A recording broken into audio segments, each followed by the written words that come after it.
Muchas veces podemos entender los deseos como las carencias de alguien. Quien tiene hambre desea comida, quien es pobre desea dinero, quien no tiene familia desea una. A veces incluso pueden considerarse como aquello que se cree imposible de alcanzar, por eso están en calidad de deseo y no meta. De esta manera, si leyéramos una carta donde alguien desea amor y paz para el mundo, comida para los necesitados y esperanza para los desamparados, podríamos considerar al escritor una gran persona, noble y consciente del mundo. Pero si nos dijeran que esa carta fue escrita en la mitad de una guerra, en pleno holocausto, el autor desconocido no sería solamente lo que les mencioné. Ahora sabríamos que es un sufridor en cuerpo y alma de los demonios bélicos. Sabríamos amargamente la cruda verdad de su situación. Además, solo queda eso, ¿no? Si solo eres un pez en el inmenso mar, si solo eres un grano de arena en el desierto, si solo eres un hombre entre los miles o millones más, lo único que podrías hacer es soñar.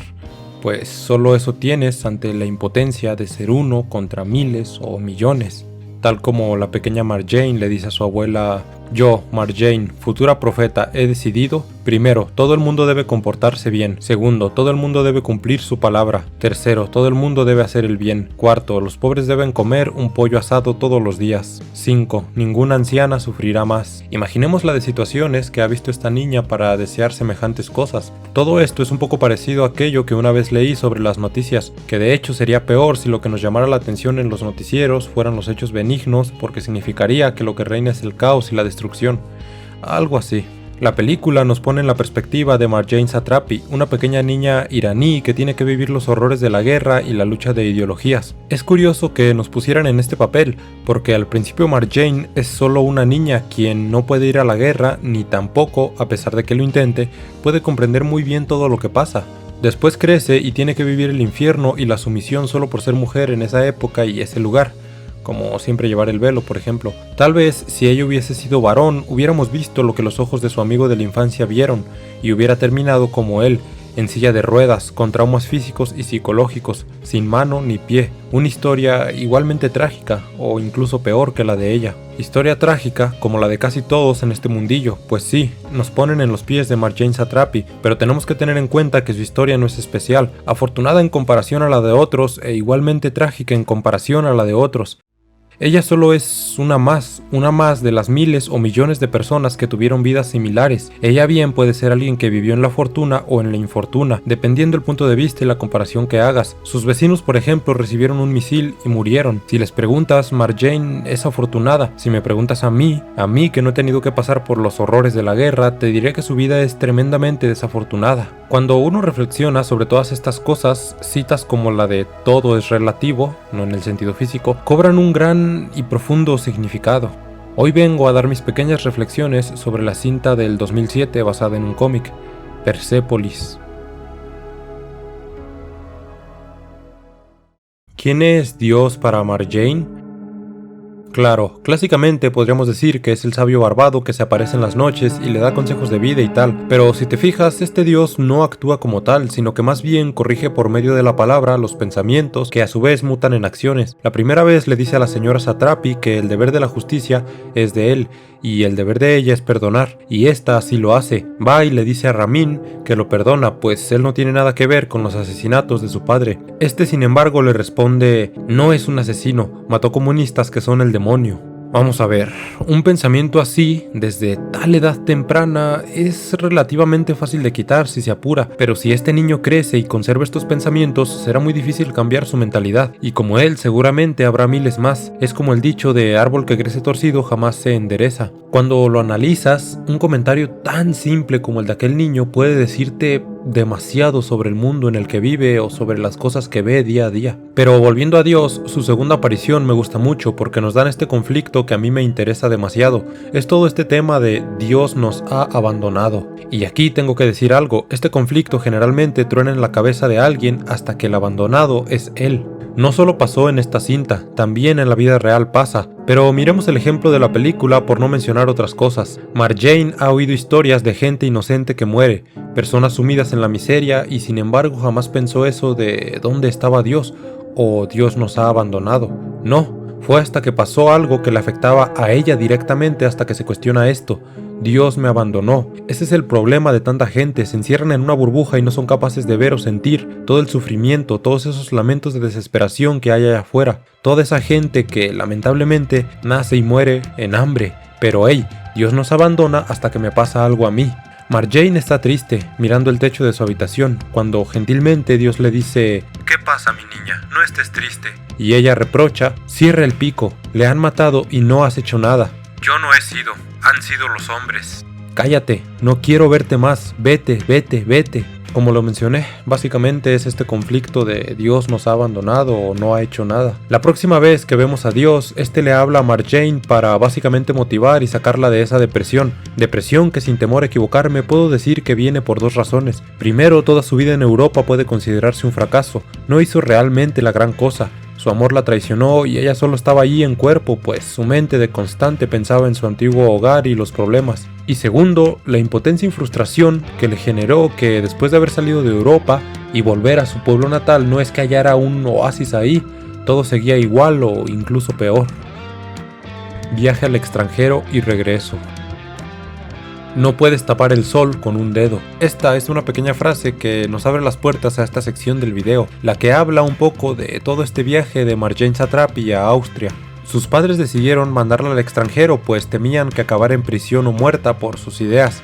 Al llegar a Europa todo era lindo, un mundo con más color, menos violencia, más recursos. Sin embargo, el mundo podría ser nuevo y diferente, pero sus vivencias y experiencias seguían siendo las mismas. Ella seguía siendo la misma, así que no tardaron mucho en aparecer esos pensamientos que podemos diseccionar en esta simple pregunta: ¿cómo puedo estar yo aquí tan contento y gozador cuando los míos se encuentran allá sufriendo la tormenta? Es un sentimiento combinado de culpabilidad e impotencia. Es precisamente eso que se dice de estar entre la espada y la pared. Por un lado, estás ahí sin hacer nada por tu país, pero por otro lado, aunque estuvieras allá, no podrías hacer la gran cosa tú solo como individuo. Además, si juntaras una pandilla o algún grupo, probablemente serían exterminados. Y surge además otra cuestión, esa que se da cuando te comparas con los de tu edad. Marjane se dice a sí misma: yo solo quería vivir como una chica de mi edad. Es un sentimiento con el que todos en algún momento nos hemos sentido identificados. Cuando nos pasa algo, a veces nos comparamos erróneamente con los de nuestra edad y decimos lo mismo: esto no es algo por lo que un chico de mi edad tendría que estar pasando. A mí antes me pasaba muy seguido. Luego aprendes que hay comparaciones que valen la pena, buenas y malas. Está en ti decidir qué comparaciones hacen bien y cuáles mal. A mí a los 14 años me preocupaba un poco porque otros de mi edad habían tenido 1000 experiencias y yo nada. Por fortuna o por mí mismo eventualmente me importó un carajo. A veces tú, que te conoces mejor que nadie a ti y a tu propio caso, te puedes dar algún gran consejo, pero necesitas pensarlo mucho. Volviendo a la cinta, en algún punto Marjane comienza a divulgar que ella es francesa, para evitar burlas o miradas raras, a lo que su abuela sabiamente inquiere: ¿y esa es una razón para negar tus orígenes? ¿Recuerdas lo que te dije? Sé íntegra contigo misma.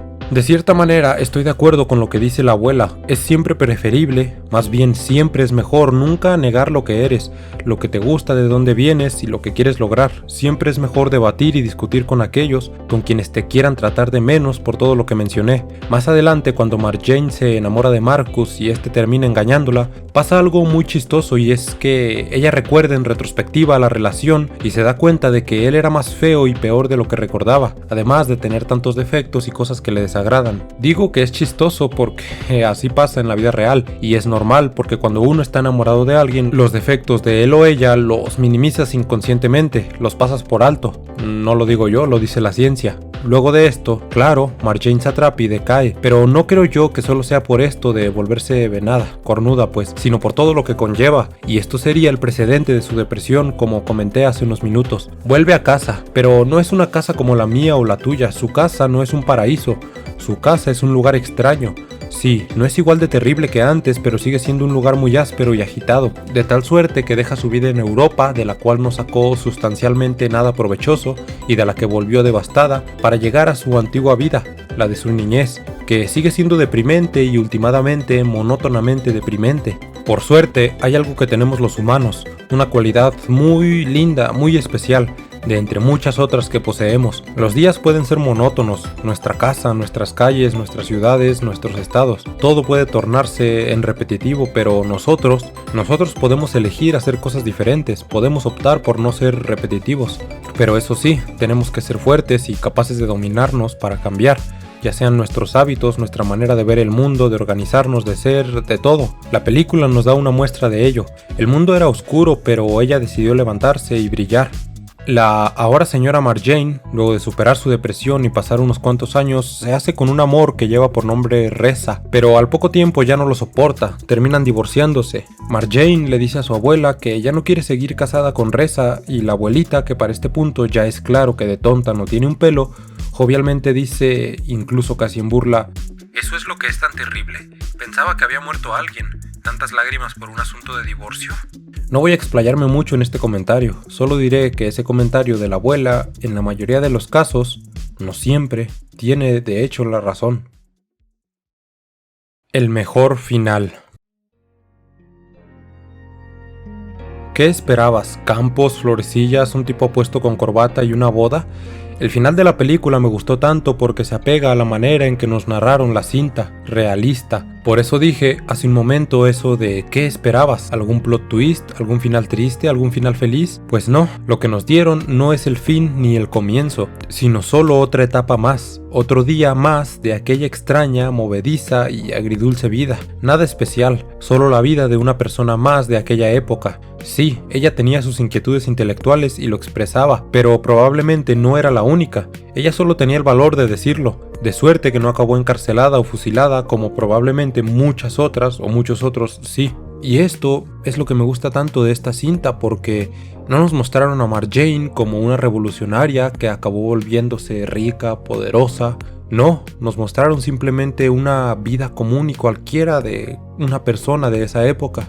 Y de hecho, como mencioné antes, pudieron habernos mostrado vidas incluso peores o mejores. Desde luego nos muestran en diferentes partes de la película toda esta lucha intelectual de Marjane, todos estos pensamientos que de repente emergen en uno cuando escuchas que un superior está diciendo realmente estupideces. Sin embargo, he de decir algo.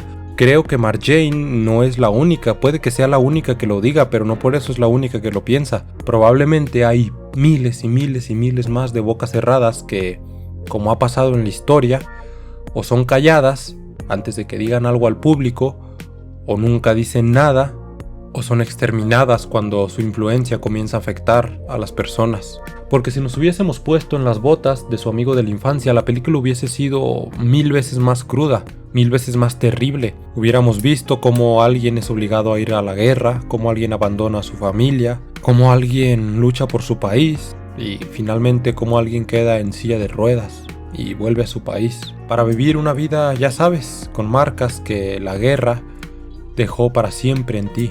Tengo dos aclaraciones que hacer antes de que termine el video. La primera es que intento que mis análisis sean en su mayoría eso, análisis, que no parezcan de repente resúmenes.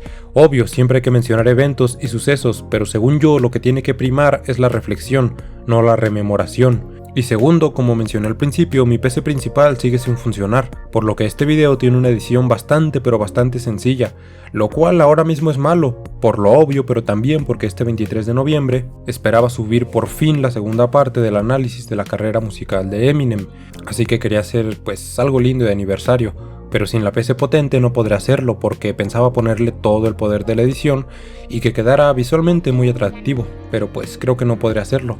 También es un año de mi primer video, y estoy muy orgulloso de haber juntado casi 400 suscriptores y tener dos videos con más de 10.000 visitas, el del iceberg de Beatles y el análisis de Jack Sparrow.